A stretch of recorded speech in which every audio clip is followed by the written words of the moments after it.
Hi all, welcome to the Success Club. I'm here again with the Science of Being Well by Wallace D. Wattles. I'm now at chapter 9. Don't forget to check out my Nuskin.nl. This video is sponsored by my Nuskin.nl. So let's get started. When to eat. You cannot build and maintain a perfectly healthy body by mental action alone, or by the performance of the unconscious or involuntary functions alone. There are certain actions, more or less voluntary, which have a direct and immediate relation with the continuance of life itself. These are eating, drinking, breathing, and sleeping. No matter what man's thought or mental attitude may be, he cannot live unless he eats, drinks, breathes, and sleeps.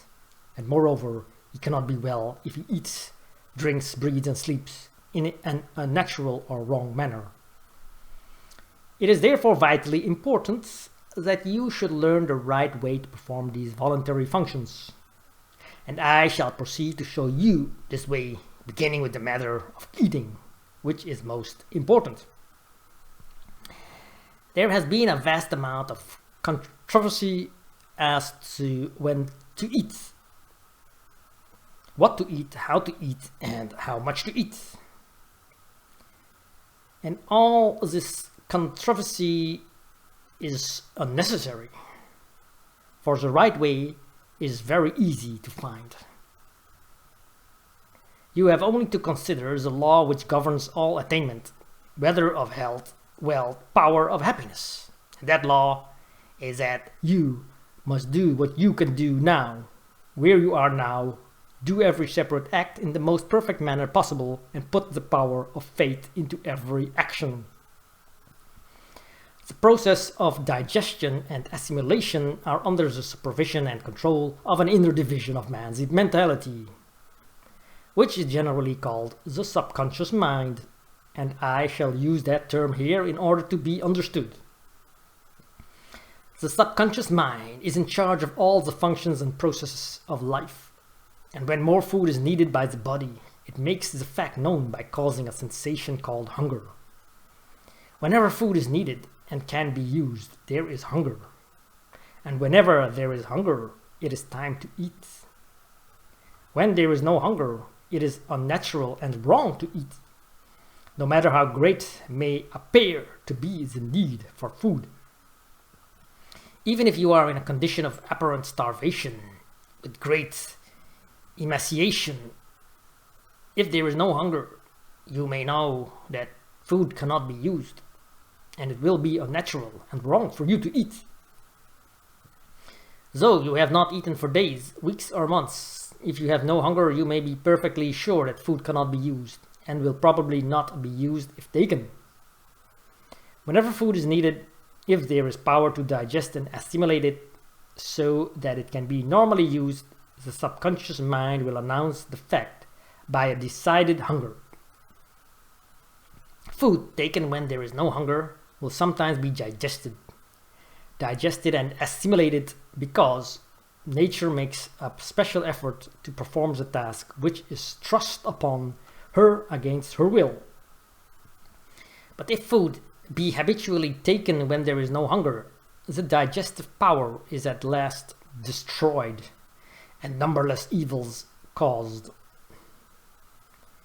If the foregoing be true, and it is indisputably so, it is a self-evident proposition that the natural time and the healthy time to eat is when one is hungry, and that it is never a natural or a healthy action to eat when one is not hungry.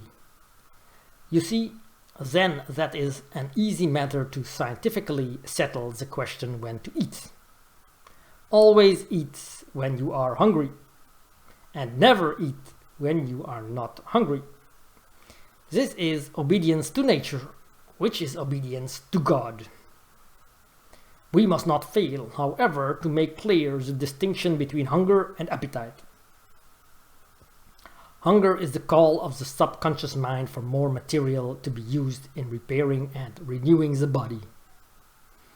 and in keeping up the internal heat, and hunger is never felt unless there is need for more material, and unless there is power to digest it when taken into the stomach.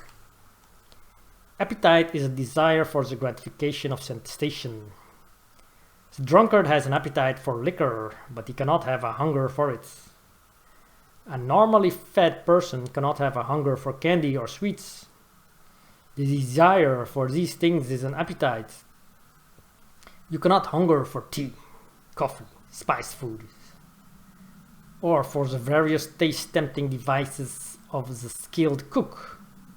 If you desire these things, it is with appetite, not with hunger. Hunger is nature's call for material to be used in building new cells, and nature never calls for anything which may not be legitimately used for this purpose. Appetite is often largely a matter of habit. If one eats or drinks at a certain hour, and especially if one takes sweetened or spiced and stimulating foods, the desire comes regularly at the same hour. But this habitual desire for food should never be mistaken for hunger. Hunger does not appear at specified times. It only comes when work or exercise has destroyed sufficient tissue to make the taking in of new raw material a necessity.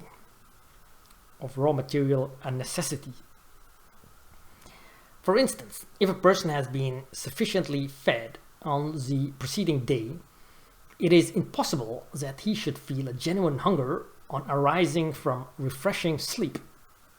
In sleep, the body is recharged with vital power, and the assimilation of the food which has been taken during the day is completed.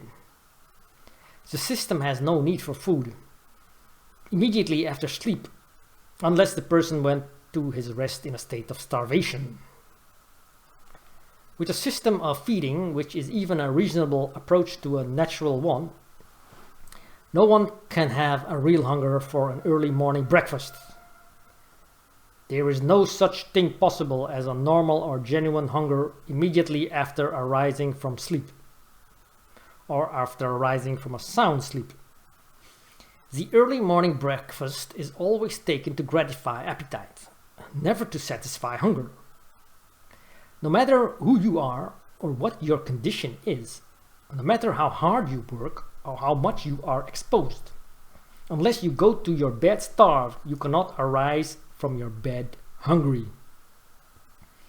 Hunger is not caused by sleep, but by work, and it does not matter who you are or what your condition or how hard or easy your work.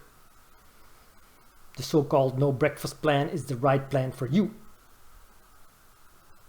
It is the right plan for everybody because it is based on the universal law that hunger never comes until it is earned. I am aware that a protest against this will come from the large number of people who enjoy their breakfasts, whose breakfast is their best meal, who believe that their work is so hard that they cannot get through the forenoon on an empty stomach, and so on. But all their arguments fall down before the facts. They enjoy their breakfast as a toper enjoys his morning dram, because it gratifies a habitual appetite and not because it supplies a natural want. It is their best meal for the same reason that his morning dram is the toper's best drink, and they can get along without it because millions of people of every trade and profession do get along without it and are vastly better for doing so. If you are to live according to the science of being well, you must never eat until you have an earned hunger. But if I do not eat on arising in the morning, when shall I take my first meal? In 99 cases out of 100, 12 o'clock noon is early enough, and it is generally the most convenient time. If you are doing heavy work, you will get by noon a hunger sufficient to justify a good-sized meal. And if your work is light, you will probably still have hunger enough for a moderate meal. The best general rule or law that can be laid down is that you should eat your first meal of the day at noon. If you are hungry, and if you are not hungry, wait until you become so. And well shall I eat my second meal? Not at all, unless you are hungry for it. And that with a genuine earned hunger. If you do get hungry for a second meal, eat at the most convenient time, but do not eat until you have a really earned hunger. The reader who wishes to fully inform himself as to the reasons for this way of arranging the meal times will find the best books thereon cited on the preface or in the preface to this work. From the foregoing, however, you can easily see that the science of being well readily answers the question, when and how often shall I eat? The answer is, eat when you have an earned hunger and never eat at any other time. Thank you for watching. I'll continue this video with chapter 10 next video. This video was sponsored by mynewskin.nl. Check out the website. See you next time.